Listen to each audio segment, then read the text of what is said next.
రంగారెడ్డి జిల్లా హజీపల్లి గ్రామంలో తొలి ఇందిరమ్మ ఇళ్ల గృహప్రవేశం జరిగింది. లబ్ధిదారుడు స్వరూప నిర్మించిన ఇంట్లో ఈ రోజు గృహప్రవేశం నిర్వహించగా ముఖ్య అతిథిగా ఎమ్మెల్యే వీల్రపల్లి శంకర్ హాజరయ్యారు. ఆయన లబ్ధిదారుల కుటుంబానికి నూతన వస్త్రాలు అందజేసి పూజా కార్యక్రమంలో పాల్గొన్నారు. ఈ సందర్భంగా ఎమ్మెల్యే కాంగ్రెస్ ప్రభుత్వం పేదల ప్రభుత్వం అని తెలిపారు. తెలంగాణలో 4,05,000 ఇళ్ల నిర్మాణం జరుగుతుండగా షాద్నగర్ నియోజకవర్గంలో 3,500 ఇండ్లు పూర్తి చేశామన్నారు. ఇందిరమ్మ ఇళ్ల ద్వారా పేదల ఇంటి కల నెరవేరుతోందని, ప్రజల ఆశీర్వాదాలు సీఎం రేవంత్ రెడ్డి నాయకత్వంపై కొనసాగుతాయన్నారు.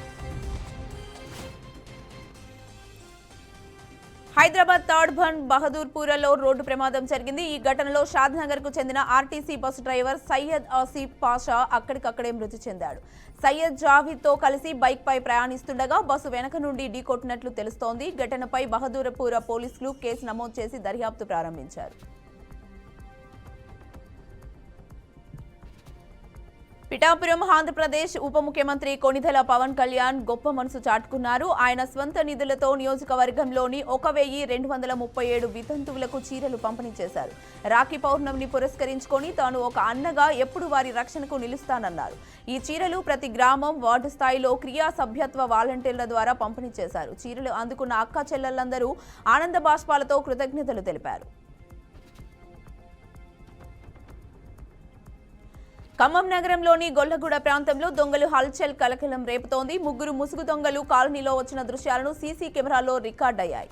ఆయుధాలతో వచ్చిన దొంగలు పలు ఇళ్లలోకి ప్రవేశించేందుకు ప్రయత్నించారు. తాళం వేసి ఉన్న ఓ ఇంట్లో దొంగతనానికి ప్రయత్నించినప్పటికీ విలువైన వస్తువులు దొరకకపోవడంతో అక్కడి నుంచి వెళ్లిపోయారు. ఘటనపై పోలీసులు కేసు నమోదు చేసి దర్యాప్తు చేస్తున్నారు. శ్రావణ మాసం సందర్భంగా వేములవాడ శ్రీ రాజరాజేశ్వర స్వామి ఆలయంలో ప్రత్యేక పూజలు ఘనంగా జరుగుతున్నాయి. 2 రోజులు సెలవులు రావడంతో నేటి రోజున కూడా భక్తులు భారీగా తరలివచ్చారు. ఆలయ ఈవో తెలిపిన ప్రకారం స్వామి దర్శనానికి కనీసం 4 గంటల సమయం పడుతోంది. భక్తుల సంఖ్య పెరగడంతో అధికారులు ప్రత్యేక క్యూ లైన్లు, అదనపు సిబ్బంది, ఇతర సౌకర్యాలు ఏర్పాటు చేశారు. నెల్లూరు జిల్లా సుబ్బారెడ్డి నగర్ గుడిపల్లి కాలువలో గుర్తు తెలియని వ్యక్తి మృతదేహం లభ్యమైంది. మృతదేహాన్ని గమనించిన స్థానికులు పోలీసులకు సమాచారం అందించగా ఎస్ఐ సంతోష్ రెడ్డి సంఘటన స్థలానికి చేరుకొని మృతదేహాన్ని వెలికితీశారు. మద్యం మత్తులో కాలువలో పడిపోవడం వల్లే మృతి చెందినట్లు అనుమానిస్తున్నారు. మృతదేహాన్ని పోస్టుమార్టం నిమిత్తం తరలించి కేసు దర్యాప్తు చేస్తున్నారు. ప్రకాశం జిల్లా సందువారిపాలెంలో విషాద ఘటన చోటు చేసుకుంది. ఇంటి వద్ద ఉన్న ట్రాన్స్ఫారంను తాకిన 28 ఏళ్ల ఉప్పు ఆదినారాయణ విద్యుత్ షాక్కు గురై మృతి చెందాడు. స్థానిక ప్రభుత్వ దవాఖానాకు తరలించగా అప్పటికే మృతి చెందినట్లు వైద్యులు ధృవీకరించారు. ఈ ఘటనపై పోలీసులు కేసు నమోదు చేసి దర్యాప్తు ప్రారంభించారు. ట్రాన్స్ఫార్మర్ మరమ్మతులు చేస్తూ ఎటువంటి భద్రతా చర్యలు పాటించకపోవడంతో ప్రమాదం జరిగిందని స్థానికులు ఆరోపిస్తున్నారు. విద్యుత్ శాఖ అధికారులు నిర్లక్ష్యమే కారణమని వారు తెలిపారు.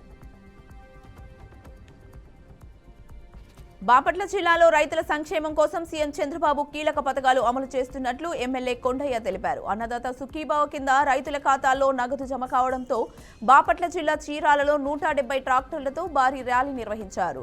ఇరుపుపాలెం వద్ద ఎమ్మెల్యే కొండయ్య ర్యాలీని ప్రారంభించి ట్రాక్టర్ను నడిపారు. ఆయన జగన్ ప్రభుత్వం ఆర్థిక సంక్షోభంలో పడిందని మండిపడ్డారు.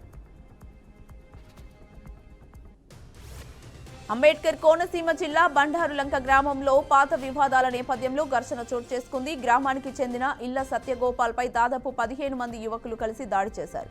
ఈ సమయంలో మధ్యలో జోక్యం చేసుకున్న గుత్తుల బాబురావు తలపై దాడి చేయడంతో ఆయనకు తీవ్ర గాయాలయ్యాయి. ఈ ఘటనపై అమలాపురం రూరల్ పోలీసులు కేసు నమోదు చేసి దర్యాప్తు చేస్తున్నారు. శ్రీకాకుళం జిల్లా టెక్కలి ప్రభుత్వ ఆసుపత్రిని రాష్ట్ర వ్యవసాయ శాఖ మంత్రి కింజరాపు అచ్చెన్నాయుడు ఆకస్మిక తనిఖీ చేశారు. ఆసుపత్రిపై ఇటీవల వచ్చిన ఆరోపణల నేపథ్యంలో ఈ తనిఖీలు చేపట్టారు. మెరుగైన వైద్యం అందించాలని, రోగులకు ఇబ్బందులు కలగకూడదని మంత్రి వైద్య సిబ్బందిని ఆదేశించారు. మందుల కొరత ఉంటే తక్షణమే తన దృష్టికి తీసుకురావాలని తెలిపారు. టెక్కలి ఆసుపత్రిని జిల్లాలోనే అత్యుత్తమంగా తీర్చిదిద్దేందుకు అందరూ సమిష్టిగా పనిచేయాలని పిలుపునిచ్చారు.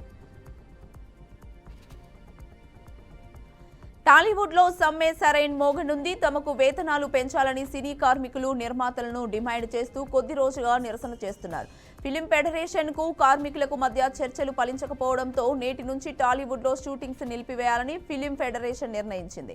దీంతో కార్మికుల వేతనాల పెంపుకు అంగీకరించిన నిర్మాతల షూటింగ్స్ కూడా నిలిచిపోనున్నాయి. వేతనాల పెంపుపై ఇరు వర్గాల మధ్య చర్చలు కొలిక్కి రాకపోవడంతో ఫెడరేషన్కు సహకరించకుండా శుక్రవారం నుంచే షూటింగ్స్ నిలిపివేయాలని ఫిలిం ఛాంబర్ ఆదేశించింది.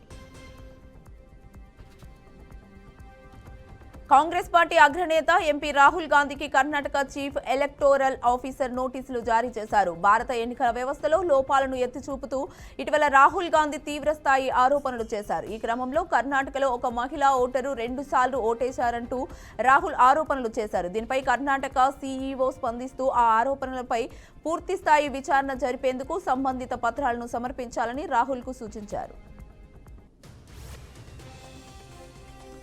ఆంధ్రప్రదేశ్ ప్రభుత్వ గోదావరిపై నిర్మించడం తలపెట్టిన బనకచెర్లపై బీఆర్ఎస్ రాజ్యసభలో పోరాటానికి సిద్ధమైంది.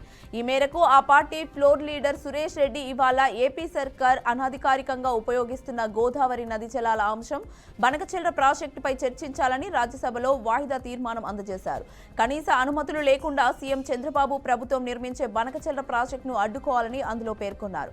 సభలో ప్రశ్నోత్తరాలను వాయిదా వేసి బనకచెర్ల అంశంపై చర్చించాలని డిప్యూటీ చైర్మన్ హరివంశ్ నారాయణ్ సింగ్ కు బీఆర్ఎస్ ఎంపీలు విజ్ఞప్తి చేశారు.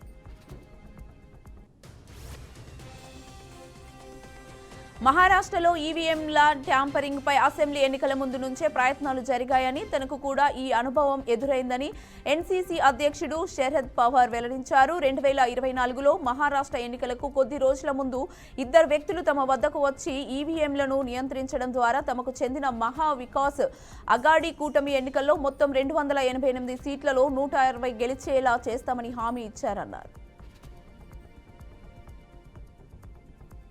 ఏలూరు జిల్లా కొయ్యలగూడెం గ్రామంలో అమానుష ఘటన చోటు చేసుకుంది. కన్నతల్లిపై ఓ కసాయి కొడుకు అత్యంత కిరాతకంగా దాడి చేశారు. కూరగాయలు విక్రయిస్తూ జీవనం సాగిస్తున్న జక్కుల నరసమ్మపై ఆమె కుమారుడు శివ కత్తితో దాడి చేశారు. శివ అప్పుల బారిన పడి తల్లి వద్ద డబ్బు కోసం తరచూ వాగ్వాదానికి దిగేవాడు. అదే నేపథ్యంలో ఇంటికి రమ్మని పిలిచి వెనక నుండి కత్తితో దాడి చేసినట్లు స్థానికులు తెలిపారు. తల్లిని తప్పించుకునేందుకు రోడ్డుపైకి పరిగెత్తుతున్నప్పటికీ శివ వదలలేదన్నారు. తీవ్రంగా గాయపడిన నరసమ్మ ఆసుపత్రిలో చికిత్స పొందుతుందన్నారు. ఘటనపై పోలీసులు కేసు నమోదు చేసి దర్యాప్తు చేస్తున్నారు.